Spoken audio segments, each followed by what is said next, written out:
तो जो spherical mirror है उनके रिफ्लेक्टिंग सरफेस की वजह से दो टाइप के बन गए। एक टाइप इसका बन गया कॉनकेव मिरर और एक बन गया कॉन्वेक्स मिरर।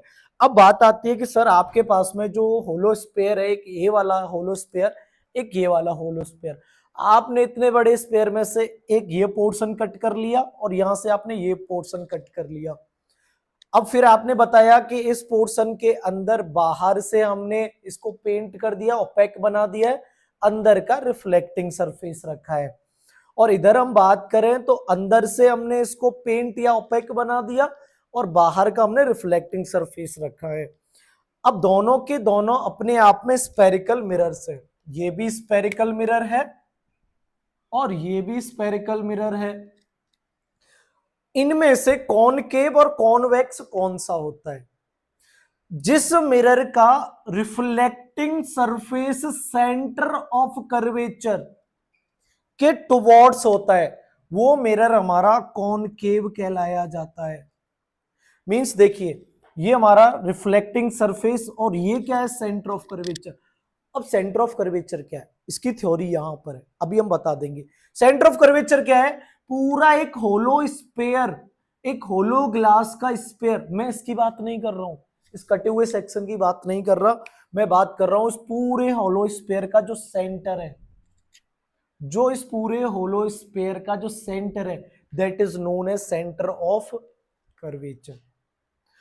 अब ये जो सेंटर ऑफ कर्वेचर को हम देखें तो रिफ्लेक्टिंग सरफेस के टुवर्ड्स है, और यहां हम देखें तो रिफ्लेक्टिंग सरफेस बाहर है और इधर हमारा सेंटर ऑफ कर्वेचर है। Means reflecting surface away from centre of curvature, जिसकी वजह से ये वाला बन जाएगा convex mirror.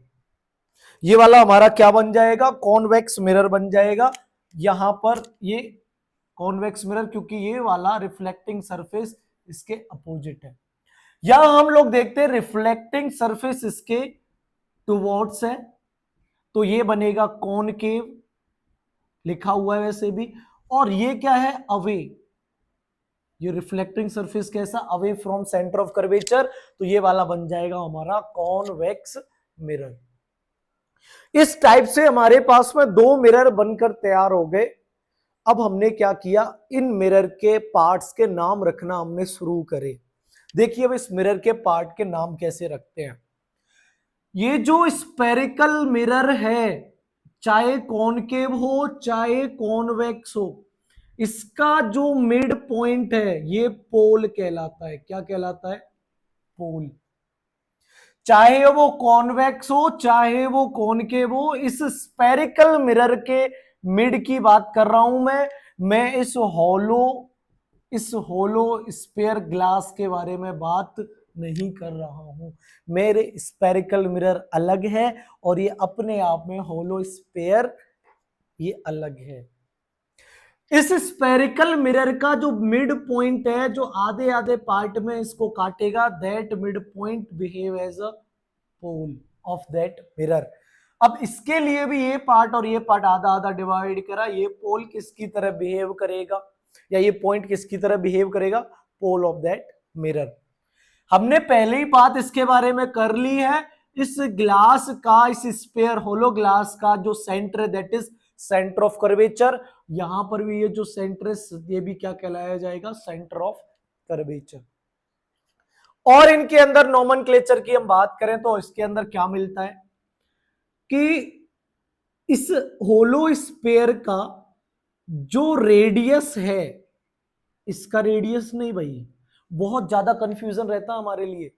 Radius of curvature की ये डेफिनेशन रटा देते हैं, लेकिन जब हम पढ़ने जाते हैं कि radius of curvature of a spherical mirror is the radius of the hollow sphere of a glass. अब ये hollow sphere of the glass क्या है, ये बात नहीं आ रही समझ में। इतना समझ में आ गया कि मिरर का रेडियस है, ये रटा दिया पोल से कर्वेचर की दूरी, that is radius of curvature. अरे भाई ये नहीं है, नहीं कैसे है कि ये होलो स्फीयर का जो सेंटर है, जो पोल से इस सेंटर की दूरी है, इसी को हम बोलेंगे रेडियस ऑफ कर्वेचर। तो ये रेडियस ऑफ कर्वेचर इस होलो स्फीयर ग्लास की वजह से डिफाइन होता है। समझ में आ गई बात?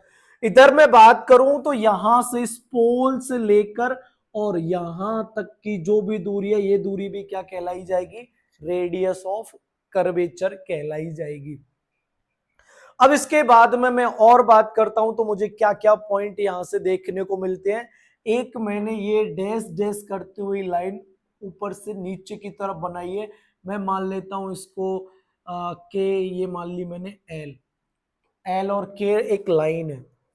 इस पूरे लाइन को या इस रिफ्लेक्टिंग सरफेस या फिर हम लोग बोल देंगे इस रिफ्लेक्टिंग मिरर, और इस रिफ्लेक्टिंग मिरर को हम क्या बोल रहे हैं, स्पेरिकल मिरर। इस स्पेरिकल मिरर का यहां से यहां तक जो डायामीटर है, ये स्पेरिकल मिरर का जो डायामीटर है इसी को बोला जाता है अपर्चर। क्या बोला जाता है इसको, अपर्चर, जो भी हम इधर डिस्कस करेंगे। कहां गया अपर्चर, ये रहा, इधर हम डिस्कस करेंगे। अपर्चर है क्या, ये डिफाइन करेगा कितने पोर्शन पर, मिरर के कितने पोर्शन पर लाइट आकर इंसिडेंट होगी। मीन जितना बड़ा अपर्चर उतना ही एरिया या उतना ही सरफेस उस स्पेरिकल मिरर का लाइट को इंसिडेंट या रिफ्लेक्ट करवाएगा, उस एरिया से आकर लाइट टकराएंगी। जितना कम अपर्चर उतना ही कम एयर रीजन मिलेगा लाइट को रिफ्लेक्ट कराने के लिए। तो ये क्या होगा, अपर्चर होगा इस रिफ्लेक्टिंग सरफेस का डायमीटर। इस रिफ्लेक्टिंग सरफेस का क्या कहलाया जाएगा, ये डायमीटर कहलाया जाएगा। रिफ्लेक्टिंग सरफेस हमारा कौन है, अभी स्पेरिकल मिरर। मैं कॉन्वेक्स की बात करूं तो यहां के लिए भी सेम रीजन है। अब देखिए कर्वेचर इसका तो फ्रंट साइड में और इसका बैक साइड में रहता है रिफ्लेक्टिंग सरफेस के। आगे जाकर बहुत जरूरी पॉइंट बनेगा ये बैक साइड कर्वेचर और फ्रंट साइड कर्वेचर का। रेडियस ऑफ कर्वेचर हो गया। अब देखिए एक स्ट्रेट लाइन है जो इस सेंटर ऑफ कर्वेचर से होते हुए और पोल को चीरते हुए आगे की तरफ बढ़ते हुए जा रही है। इस लाइन को कितना भी आगे एक्सपेंड कर दो, चाहे कितना पीछे एक्सपेंड कर दो, ये इनफाइनाइट तक बढ़ सकती है। ये ऐसी कोई एक्सिस जो सेंटर ऑफ कर्वेचर से होते हुए पोल को पास करते हुए निकलेगी, ऐसी एक्सिस का नाम होगा प्रिंसिपल एक्सिस। क्या नाम होगा इसका, प्रिंसिपल एक्सिस। इधर भी मैं बात करता हूं तो एक रे ऐसे आई कर्वेचर से होते हुए पोल को चीरते हुए आगे गई, तो ये वाली एक्सिस भी प्रिंसिपल एक्सिस। ये बातें हमारी यहां पर डिस्कस हो गई। अब इन सब की अभी यहां जो एक्सप्लेन किया इनकी डेफिनेशंस देख लेते हैं, हमारे बोर्ड एग्जाम में लिखने के काम आएंगी, क्योंकि ये पूरी प्रॉपर्टीज आ जाती हैं। डिफाइन करिए हमारे के स्पेरिकल मिरर के सारी चीजें, what is principal axis, what is focus. अभी फोकस एंड फोकल लेंथ को मैं बताऊंगा नेक्स्ट अपने सिंपल से डायग्राम की मदद से। अब यहाँ फोकस को हम लेकर डायरेक्ट इसमें आएंगे तो क्या है ना, बहुत ज्यादा भीड़ भाड़ हो जाएगी, समझ में नहीं आएगा। उसका हमारा अलग एक लेक्चर है फोकस पर लेकर, ये इस स्पेरिकल मिरर का फोकस कहाँ होता है, वो काम कैसे करता है उसके साथ में। अब देखिए मैं इनकी डेफिनेशन की बात कर लेता हूं। पहली डेफिनेशन है centre of curvature. The centre of curvature of a spherical mirror, भैया याद रखना है point, the center of curvature of a spherical mirror is the center of a hollow sphere of glass of which of spherical mirror is a part। ये कह रहा है कि इस होलो स्फेयर का जो सेंटर है वो इस सरफेस के लिए सेंटर ऑफ कर्वेचर कहलाता है। इस स्पेरिकल मिरर के लिए ये होलो स्फेयर का सेंटर सेंटर ऑफ कर्वेचर कहलाता है। कर्वेचर का मतलब पता है क्या होता है, ये जो आप देख रहे हो बोर्ड, ये जो आपको दिख रहा है मेरा हाथ, कितना झुकाव है इस हाथ के लिए। कर्वेचर होता है कि झुकाव उस मिरर का, जैसे एक तो ये झुकाव है और एक ये झुकाव है। तो मैं आपसे पूछूं कर्वेचर ये वाला ज्यादा है या ये वाला ज्यादा है, जितना झुकाव ज्यादा है ना तो कर्वेचर ज्यादा है, और ये इस तरीके से ये कम है झुकाव तो ये कर्वेचर कम है। तो ये झुकाव ही तो है, जिसके लिए हम सेंटर पर जा रहे हैं, और सेंटर किसका है, होलोस्फीयर का। तो ये होलोस्फीयर का सेंटर इस स्फेरिकल मिरर के लिए सेंटर ऑफ कर्वेचर कहलाता है। इसीलिए तो देखो लिखा गया है, लाइन बड़े ध्यान से सुनना, देखना भी, कि सेंटर ऑफ कर्वेचर किसी स्फेरिकल मिरर का, वो सेंटर है होलोस्फीयर का, जो हमने कंप्लीट होलोस्फीयर बनाया है। इसमें से पीछे से एक टुकड़ा पार्ट का निकाला है, एक पीस हमने पार्ट का पीछे निकाल दिया, इसीलिए बोला स्फेरिकल मिरर, और is spherical mirror is a part किसका भाई, होलोस्फीयर का।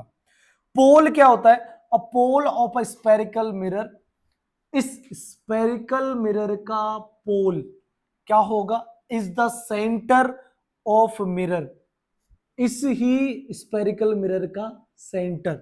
आगे लाइन लिखी गई है, not the centre of sphere. अरे इस स्फीयर का सेंटर तो ये आ गया ना, तो इस स्फीयर के सेंटर से थोड़ी मतलब है, हमें तो अपने स्फेरिकल मिरर के सेंटर से मतलब है। आगे हम लोग बात करते हैं रेडियस ऑफ कर्वेचर के बारे में। The radius of curvature of spherical mirror, spherical mirror ये स्फेरिकल मिरर ये, इसका radius of curvature is the radius of the hollow sphere of a glass.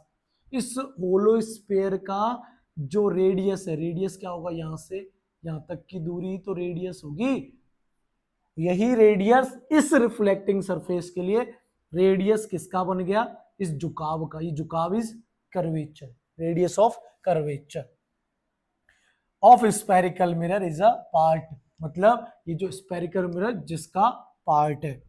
Next principal axis क्या होता है, एक ऐसी एक्सिस स्फेरिकल मिरर की is a straight line passing through the centre of curvature and pole of the spherical mirror produced on both side.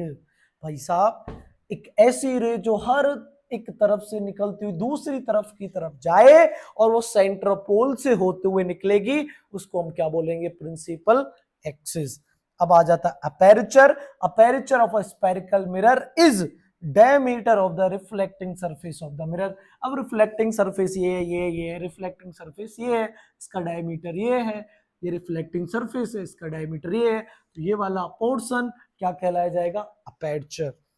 अब हमारा एक note आ जाता है, ये जो सेंटर है ना, यहां से कितनी भी लाइन आप ड्रॉ करो, कितनी भी नंबर ऑफ लाइंस यहां से ड्रॉ करिए आप, कितनी भी कहीं कहीं भी आप ड्रॉ करिए उस सरफेस पर, इनकी खास बात क्या होती है, हर एक लाइन इस सरफेस के साथ में नॉर्मली काम करेगी, तो इसका भी लाइन का भी बहुत रोल देखा जाएगा।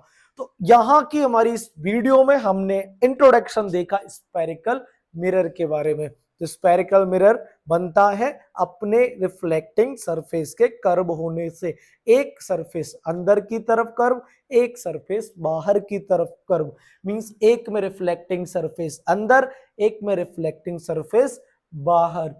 अब ये जो हमारे रिफ्लेक्टिंग सरफेस है, अब इनको इनसे लेकर छुड़ाकर अब हम चलेंगे आगे लेक्चर में, जहां हम proper concave mirror and convex mirror बनाएंगे, जहां पर इतनी सारी इस महाभारत को हम लिखने से रोक लेंगे। तो मिलते हैं नेक्स्ट लेक्चर के साथ में, जहां पर हम डिस्कस करेंगे फोकस एंड फोकल लेंथ के बारे में।